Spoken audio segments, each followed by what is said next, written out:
Hey, Duane, how are you? Hello, Nicolene. How you doing? Good to see you. I know, same here. I'm doing pretty good. I work really off the weather and it's sunny outside. So I know it's chilly, but it's sunny, so I can at least enjoy the view. No, that sun is real good because I'm very fortunate that I don't have a pollen thing, but I can imagine how people are here. But it's the sun is beautiful. I'm glad I have a sun. I can't wait to go back and walking. But now today is a beautiful day. It looks like it. I get bothered by the pollen sometimes, so I'm trying to stay inside. Oh yeah, But that's what, I open my windows so I still get to enjoy it. gotta love it. Gotta love it. Gotta love it. And How's your family doing? oh my God, sheesh, too much, man, too much. I mean, they busy. They are Yeah. big. I mean, which is cool. It is good. It's good that they active. Families help. They good. I thank God for everything. So they're all right. They're paying their neck at times, but we love them. I, We I love know we have no choice, right? them. Yeah, we don't have. It's a beautiful thing. I couldn't ask for anything else. Yeah, I know you have a beautiful family, so that's a Mhm. great thing. Yes, yes. And a lot of people that we work with don't have that blessing. So No, no, they don't. They don't. we're grateful. Unfortunate. We are. Yeah. We are. So thank you for joining me today. We are doing this series of Meet the Coach, and Yeah. I'm not sure if you've seen some of the other interviews, but Mm. folks are really excited about what they're learning about each coach, and I think this is a great opportunity for them to learn more about you. So Yeah, it is. This is a good way of like connecting, even though we can't see face to face, but it's good yeah. to connect. And everybody's trying to learn more about each other. So I'm liking it. You got some good people on the staff. You got some good people. I know that's true. We've had some great interviews. And one of the reasons I wanted to do this is one thing to see a photo and to read a bio, but you can kind of get a feel for the person's energy by, if not in person, but at least by watching them. So Exactly. I'm glad we're getting to learn more about you today. So tell me a little bit about you. How are you? You What's your day? know, sometimes like we tell our clients to stay active, and until you live it, you realize you can explain it because that helps you delete some of that anxiety or those some heavy thoughts that's not needed. And I say that to say this: being active, like you said about my kids, family, we're very active. From church, the activities, even with me being active. My day and week has always just been nonstop. And I enjoy that because when we become so trapped in our own little world, we forget about the little things. The little things is just waking up and smelling the roses. So, and that's what you like to incorporate with the clients to let them understand. You lead by example. Yeah. Me, one thing I can say about me is that I've ran from this profession. I ran. I Yeah. actually did. As soon as I graduated from college back in '90s, in the '90s, um, I ran. I Yeah. ran because I guess I wanted to explore. I worked in the corporate world. I thinking that would be the best thing to do. That's the normal thing. Gotta get out of college, go to corporate, try to make a living, whatever. But I wasn't feeling right. So Mhm. I decided to venture out and become. I went back to school like 2011 and to get my master's in marriage family therapy. But the thing is, I would never forget this story. I was out with some friends around 2010. We went out to dinner and have fun, whatever. And I Mhm. haven't seen a friend of mine in a while. And I asked her what she been up to, what she been doing, because I know she was working in corporate America too. She like, I left. I'm like, really? She said something that stuck to me, that hit me hard. I didn't have the passion to do that anymore. I was like, whoa, whoa, what does it say? What is my passion? Now I had to turn that question back to me. What Mhm. is my passion and everything? And I knew, originally I wanted to be a counselor. Originally I wanted to be a guidance counselor for kids. But I Mhm. realized that's a whole different. I was like, well, family, start with family first, then the kids could be all right. So when I knew counseling was going to be my route, but I had that when she said that, that woke me up. That was Mhm. my word. That was the thing. I said, okay, what's my passion? And I ran with it. I ran with it. I look as soon as it hit me. It's like when God hits you with that that epiphany, that thought, and you get up at night.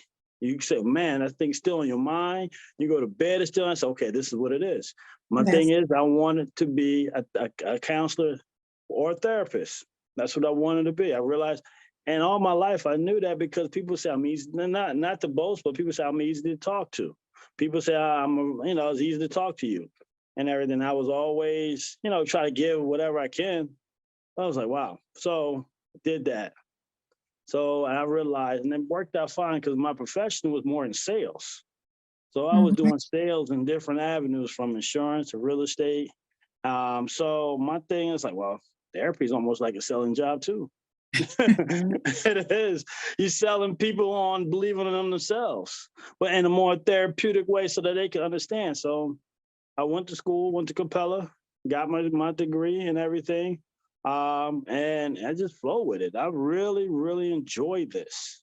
I realized that this was my calling. And then I decided to get my to go be a life coach. I'm like, why not? So get two for one. So I really I'm feeding this. I love this. I don't mind.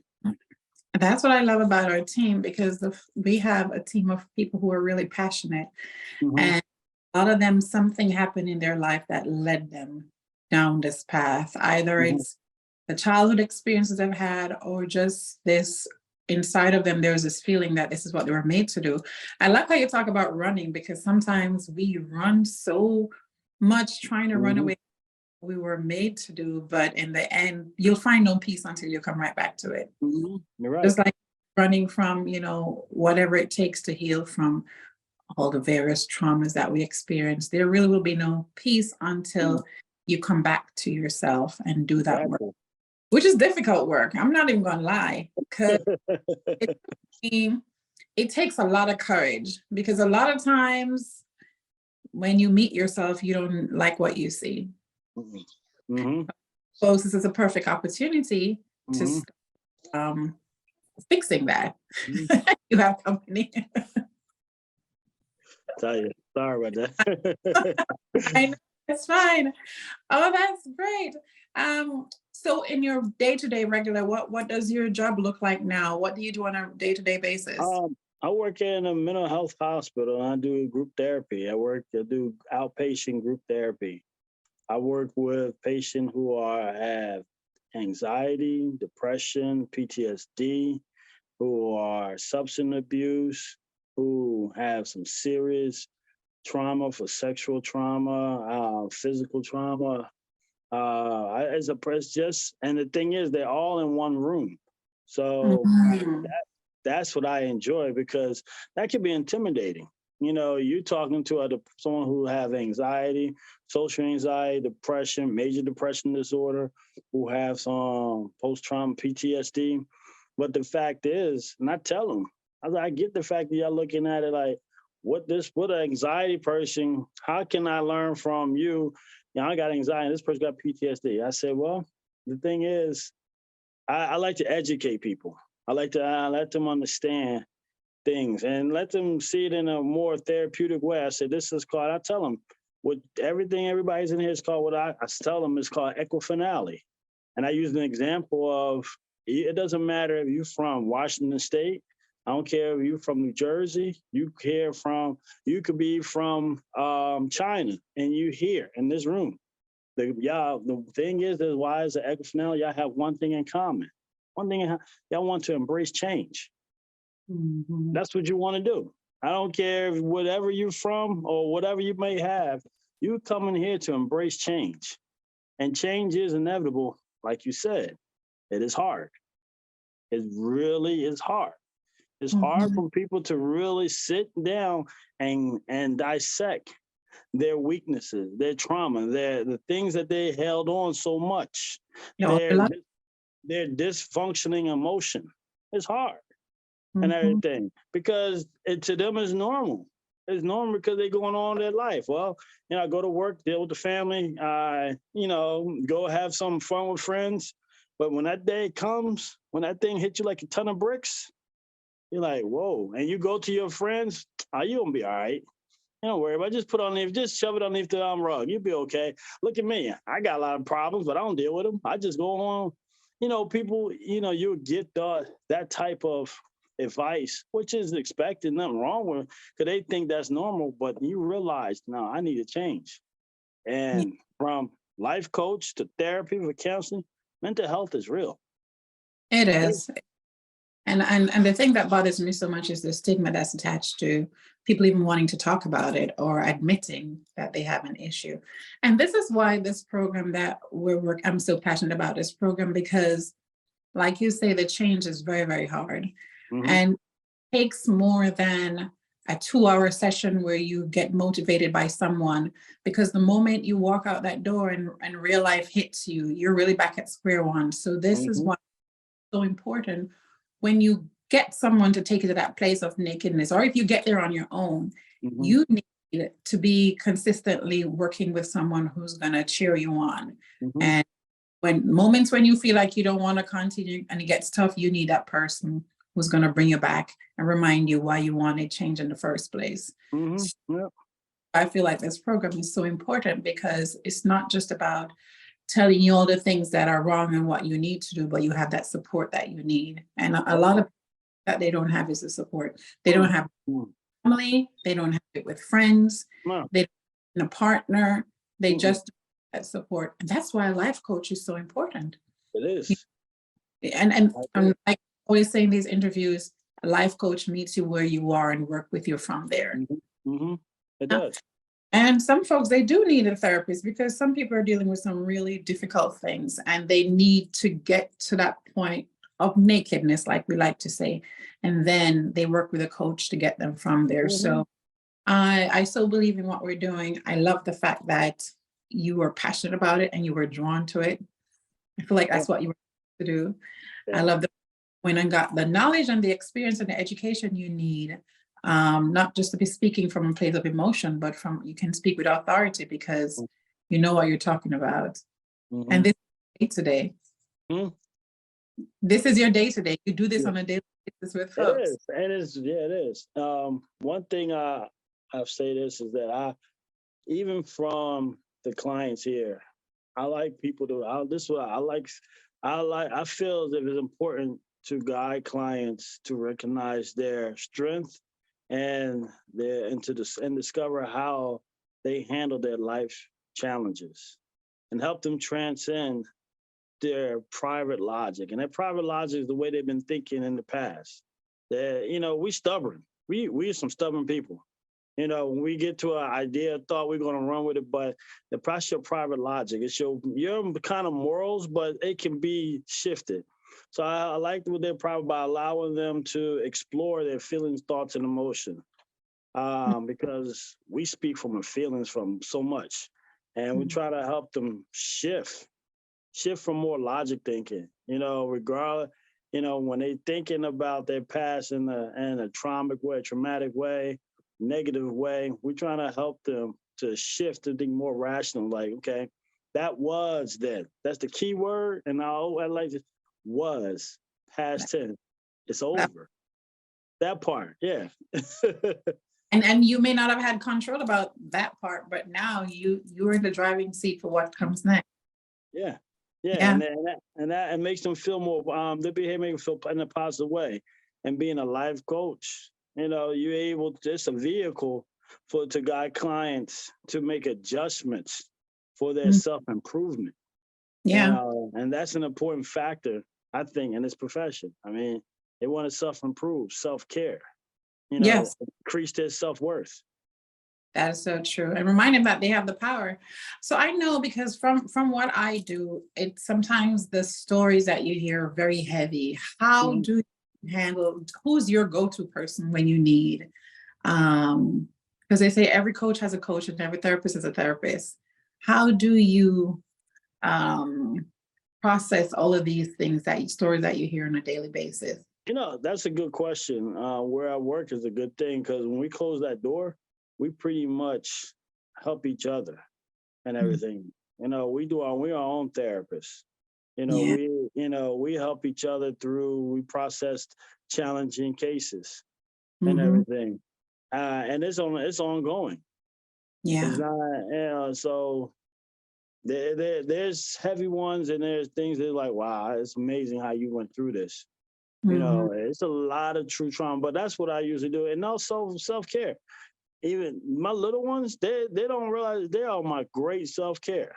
I ain't gonna lie. And I know this recorded, so one day they're gonna really appreciate this. I can let them see this. But truth, the real talk, I really appreciate being around my family. That is such an like self-care. It puts me out, it lets me go. And like we said previously, I know people don't have that, but family is family.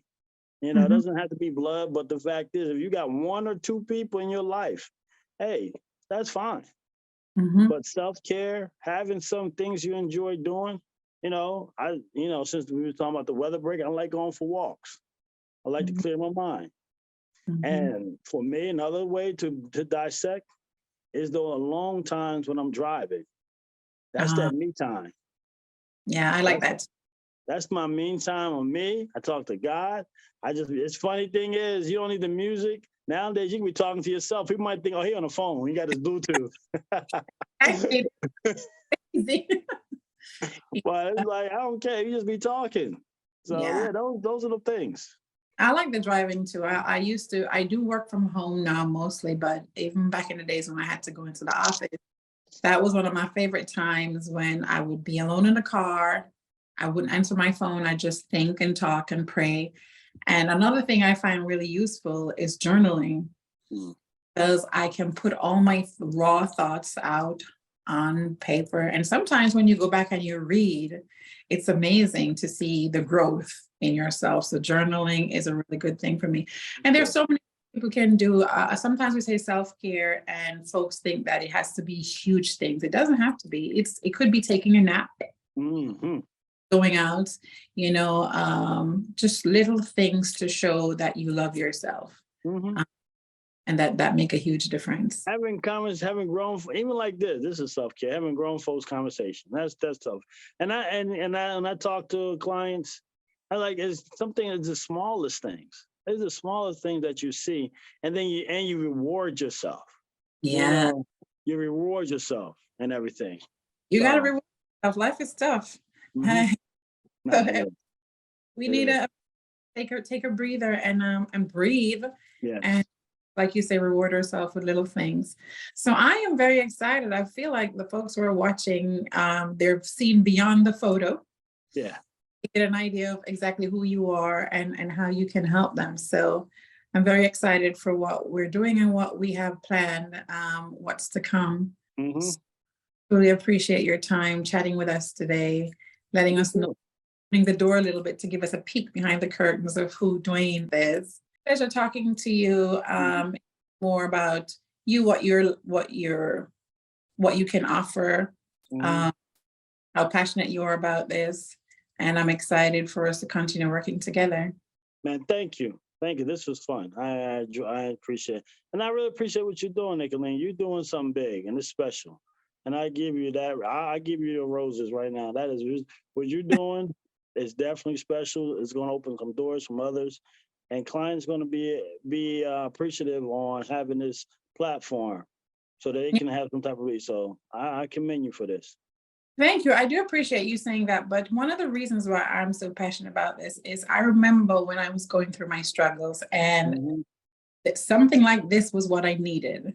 Mm-hmm. And difficult for me to find, to know where to go, what to do. So I want to provide folks with this platform where they can come to get some help.